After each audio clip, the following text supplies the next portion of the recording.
Nacional. Pero antes, empezamos nuestro diálogo con una persona que yo aprecio y admiro mucho, un periodista del que yo he aprendido también, obviamente, y se llama Juan Paredes Castro. Buenas noches, Juan, bienvenido. Buenas noches, Oscar, muchas gracias. Encantado. Empecemos con nuestros temas. La elección de la mesa directiva de Pedro Laechea contó con 77 votos, si no me equivoco. 77. Sí, ok. sí. ¿Crees entonces que existe alguna posibilidad de que esos 77 hoy digan, bueno, sí, señor Vizcarra, nos parece estupendo que nos vayamos todos? Bueno, tu pregunta tiene que ver con aquello de que si el presidente Vizcarra, teniendo el pleno derecho de plantear una iniciativa de reforma, porque tiene derecho a eso, el presidente de la República como el Congreso pueden plantear reformas constitucionales, pero cuando se plantea un adelanto de elecciones que al mismo tiempo implica que al otro poder del Estado le diga tú te acortas el mandato de la misma manera como yo me acorto el mío. El presidente de la República puede tener también la potestad de acortar su mandato con la renuncia propia. Lo que no le puede decir al otro poder es acorta tu mandato. Además que el Congreso de la República ha tenido una elección muy aparte de la plancha presidencial que integró el hoy presidente de la República, Martín Vizcarra. Pero mi pregunta era sobre si crees tú, en tu larga experiencia de leyendo la cosa pública y la política peruana, ¿crees posible que esos 77 cambien de la noche a la mañana y sigan a pie juntillas la propuesta de adelanto de elecciones del presidente? Esos 77 de ninguna manera. Ok. Además, que para decirle no, probablemente ya no sean 77 y probablemente sean 87. Me acuerdo. Ah, ¿tú crees que pueden aumentar? Pueden aumentar. Pero bajar aumentar de ninguna manera. Entonces la segunda pregunta es obligada. Si y coincidimos, si lo más probable es que este Congreso no se doblegue, para usar la frase del presidente, no se doblegue ante el presidente o no acepte su propuesta de adelanto de elecciones, sino todo lo contrario, entonces el presidente estaría ante la posibilidad de tender un puente con el Congreso hasta el 2021 o patear el tablero y presionar planteando una cuestión de confianza, que es el rumor que suena más fuerte. ¿No crees tú que estaría rozando la ilegalidad de esa propuesta si es que se diese? Yo creo que la situación, Oscar, es mucho más grave, porque tú acabas de remarcar en tu editorial las palabras del señor presidente de la República, en el sentido de que su propuesta de adelanto de elecciones, que va acompañada de una reforma en la Constitución, no hay otra forma de hacerlo, porque tú no puedes adelantar elecciones que no están contempladas en la Constitución. Por lo tanto, si tú planteas un adelanto de elecciones, tiene que ser vía reforma constitucional. Y si para él el adelanto de elecciones es innegociable, ¿no? Entonces... Que es lo que ha dicho en buena cuenta, ¿no? No lo he dicho textualmente, pero digamos, estoy representando, pero graficando lo que ha sido su posición. Tomemos en serio sus palabras, es decir, de que no va a haber marcha atrás, como decía su ministro de Justicia, y no es negociable, como lo dice él mismo. Entonces, si no hay marcha atrás y no es negociable, y el planteamiento está en la mesa del Congreso, uno se pregunta, pues, ¿para qué fue el planteamiento al Congreso? Porque si no es negociable, no hay forma de que lo tramites a través del Congreso. No hay forma de que lo tramites en una conversación con el presidente del Congreso. No había pensado eso, claro, ¿no? claro. Si es innegociable, entonces ya no es una propuesta, es una orden. Estamos ante el avance, ¿no? Yo no quiero contradecir aquí a mi amigo, el sociólogo Carlos Meléndez, en el sentido de que Vizcarra es populista, pero no es autócrata. Y yo también pienso como él, que no es autócrata, pero está en camino a hacerlo. Y en camino a hacerlo casi aceleradamente. Por eso, ¿ya? Juan, coincidimos. No tenemos que coincidir en todo, pero en este caso ciertamente coincidimos. Si es así, la pregunta iba por acá. Hay dos posibilidades solamente para el presidente Vizcarra ante la respuesta del Congreso con un no. No, gracias. Uno, juntarse y caminar juntos hasta el 2021, que parece que no le gusta ese camino. La opción dos es forzar una cuestión de confianza para cerrar el Congreso.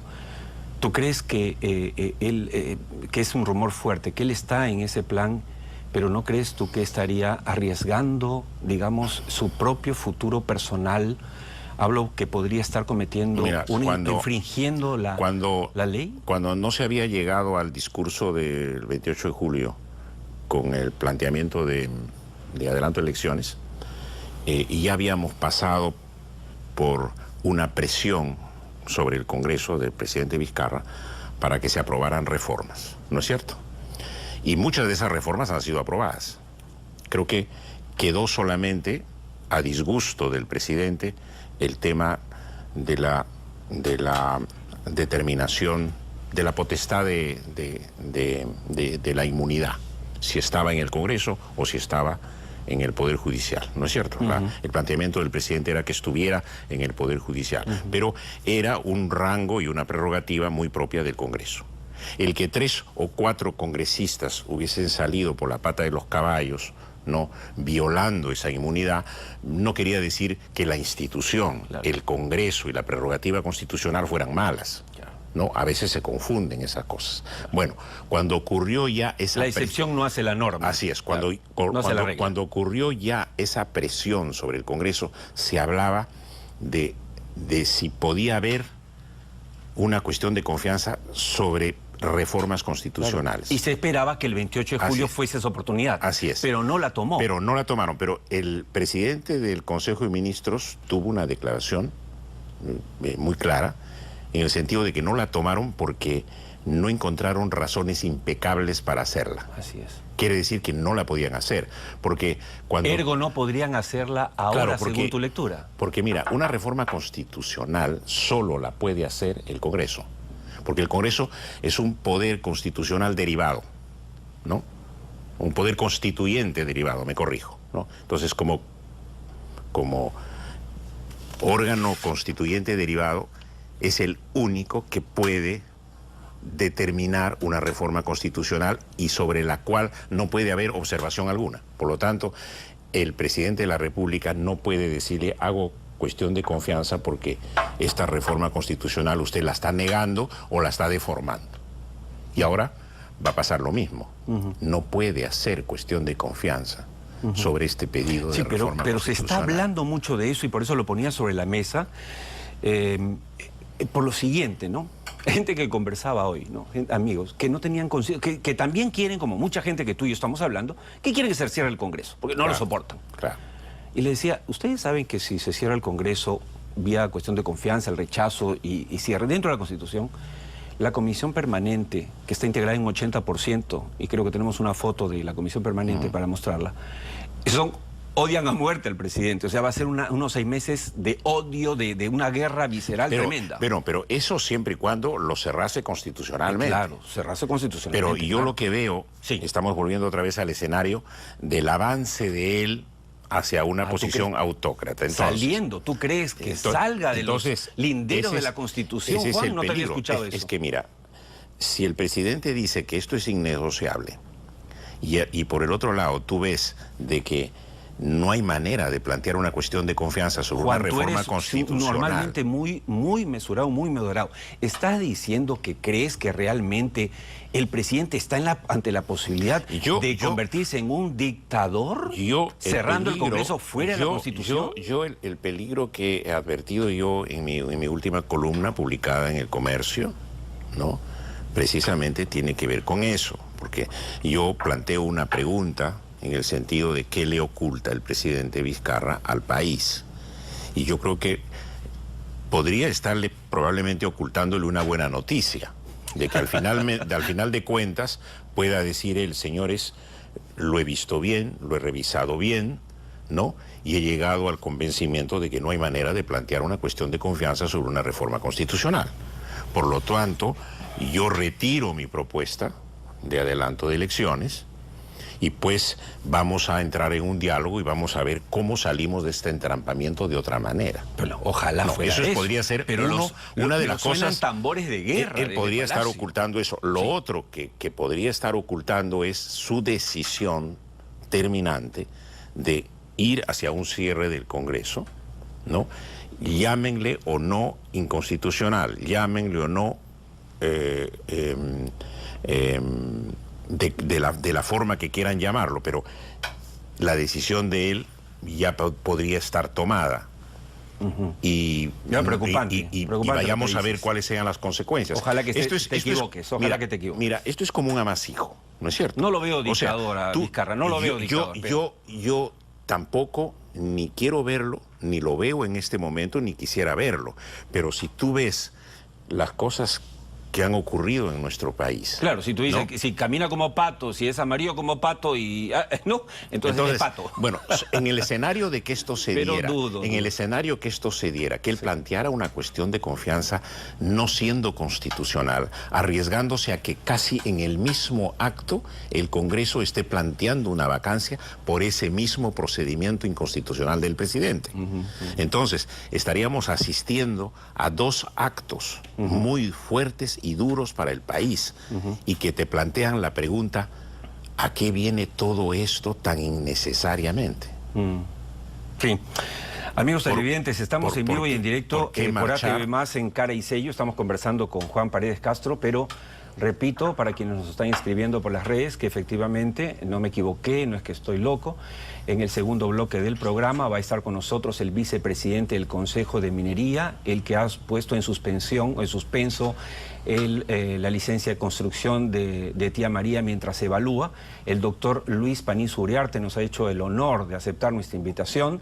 Él no ha aparecido antes en televisión, entiendo que no quiere volver a aparecer después de esta conversación, pero realmente va a ser un placer conversar con él y saber cómo piensa él como vicepresidente y cómo piensan sus colegas del Consejo de Minería. Volviendo a nuestro tema, Juan, es realmente preocupante escucharte porque tú eres una de las... bueno, ahora hablábamos al inicio, ¿no? O sea, hay la prensa guaripolera y ni tú ni yo creo que estamos en esa prensa, pero existe. ¿Por qué crees que la prensa está siguiendo tanto entusiasmo a Martín Vizcarra y forma parte de la turba que llamó nuestro colega la semana pasada, Federico Salazar, en un artículo, ¿no? ¿Está siendo la prensa parte de la turba? ¿No deberíamos nosotros los periodistas, además de informar, formar? Bueno, mira, hace, por el mes de enero para acá, ya ha pasado bastante tiempo, me llegó un discurso de toma de cargo de Sue Berger, del nuevo director de New York Times, bastante joven, ¿no? Yo lo conocí alguna vez como reportero, ¿no? Pero ahora es el director joven, que le está imprimiendo un espíritu y un molde de renovación enorme a un diario tan tradicional como el New York Times, en tiempos del Internet, en el que hay que correr con muchas plataformas, ¿no? Y en ese discurso inaugural, una de las cosas que advertía con real atención era dos cosas, ¿no? Que el periodismo no debiera renunciar a sus inversiones en cobertura que había renunciado en los últimos tiempos. O sea, que se ha gastado tanto en tecnología y en tantas otras cosas y se han ido desinflando los presupuestos de cobertura. Y es la cobertura, como tú lo has sido en tantos años como periodista también, es la cobertura la que te garantiza una información fiable. Claro. ¿No? Porque cruzas información y investigas y profundizas muchas cosas, ¿no? Y otro de los elementos que hablaba él era de tenerle temor a esas tentaciones de partidarismo de la prensa. Cuando la prensa toma ciertas banderas. ¿Crees que ese es el caso peruano? No, yo no quiero generalizar. Yo creo que Beto Ortiz lanzó esta metáfora de las guaripoleras. Bueno, yo creo que la lanzó con cierta ironía y alegría, ¿no? Claro. Yo tomo mi distancia sobre eso, porque entiendo que quienes ya venimos corriendo un tipo de periodismo de mucha convicción, como la que he llevado yo, tenemos mucho respeto por lo que es la realidad, la verdad y el compromiso con la sociedad. Entonces, cuando tú deformas la realidad, se nota. Claro. Cuando tú silencias la realidad, se nota. Son cosas que se notan, ¿no? Pero ¿no? ¿por qué crees que hay este seguimiento casi Entonces, a ciegas? yo pienso, mira, el presidente cierra el Congreso y la prensa gruesa, no vamos a decir nombres, pienso que es producto... que hay que cerrar el Congreso. Yo creo que es producto de las polarizaciones que hemos tenido. Hemos pasado por campañas electorales muy polarizadas. Sí, claro. El fujimorismo y el antifujimorismo. Como antes, el aprismo y el antiaprismo, ¿no? Entonces, hemos sido una sociedad, y seguimos siendo todavía la peruana, una sociedad no solo no democrática, ojo, por eso es que terminamos aplaudiendo un cierre del Congreso mañana mismo, ¿no? No solo somos una sociedad no democrática, sino que somos una sociedad muy proclive, muy propensa a caer en los radicalismos y en estos bandos, y quizás producto de ello es que la prensa se haya inclinado por ratos a este lado y a otro lado, porque no te olvides que durante el año 90 al 2000 también tuvimos que combatir una dictadura, ¿no? No, pero no es el caso. Entonces, eso es lo que pero ahora no es el atención. caso. Pero ahora no es el caso. Estamos ante una dictadura. Lógicamente. No estamos en pleno de una guerra como la del terrorismo. Entonces vino ¿Por qué estamos tan exaltados pero recordarás que vino la ley Mulder, ¿no? Sí, que provocó toda una supuesta agresividad desde el Estado con la restricción publicitaria y esas cosas. Entonces yo creo que se resintieron y se volvieron muy sensibles algunos sectores de la prensa. Pienso yo que quizás por eso, ¿no?, hemos tenido este tipo de expresiones, pero pienso con toda serenidad de que el periodismo tiene que tomar su lado correcto, ¿no? Que siempre es muy difícil. Es muy difícil el lado correcto del periodismo. ¿Por qué? Porque tú tampoco puedes decir al periodismo no cubras esto, ¿no? O como dice Oppenheimer, dice, no correr detrás de ciertas figuras que pueden terminar convirtiéndose en los outsiders. Así ¿no es cierto? Pero tampoco puedes dejar de llamar la atención sobre eso. O sea, es una labor complicada la nuestra, pero el periodismo tiene pues que tener mucha racionalidad. Has tocado a Oppenheimer y él justamente decía en una entrevista reciente en El Perú, donde estuvo de visita presentando su libro, que nos preocupásemos más por los antisistema que por perseguir al fujimorismo. Claro. Y realmente era una visión de un hombre que no está contaminado por la cosa diaria. Claro, en el Perú. Entonces tú eres un periodista. Bueno, si eres un periodista antifujimorista, ¿no?, entonces puedes estar de repente en un lado correcto, ¿no?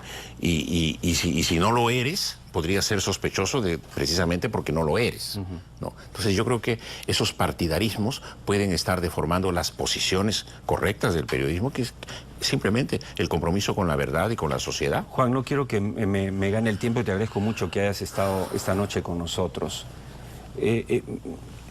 Más allá de mi editorial, ¿tienes alguna fe en la reunión que se podría estar dando en estos días entre el presidente de la República y Pedro Lechea? ¿O como nuestro colega Mario Ghibellini, leyéndolo ayer, cree que no hay ninguna posibilidad ni de pactar, ni de conversar, ni de escucharse? Mira, Oscar, cuando el presidente Vizcarra accedió a la presidencia de la República, yo creo que alguien abrió un baúl en Palacio de Gobierno y de ese baúl salió él, ¿no es cierto? Porque nadie lo conocía, nadie sabía quién era, ¿no? Y saliendo de ese baúl hemos tenido a un presidente Vizcarra, ¿no?, en un ida y vuelta sobre muchas cosas.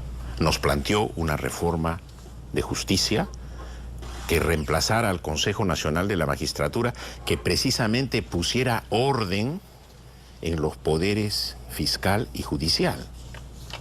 Y ese Consejo de la Justicia, en reemplazo del Consejo Nacional de la Magistratura, presuntamente corrupto, ese reemplazo no lo tenemos hasta ahora.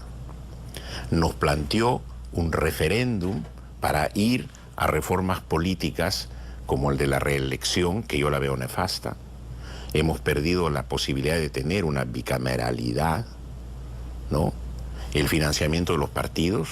Nunca te he escuchado tan cáustico aquí como hoy, ¿no?, sinceramente, Juan, pero no te falta razón en las preocupaciones que estás compartiendo con nuestros televidentes. Entonces, el señor presidente, dicho también con todo respeto, salió de un baúl, nos tiene a todos en un baúl. Porque no veo yo una salida. De acuerdo. ¿No? De acuerdo. Y si el presidente,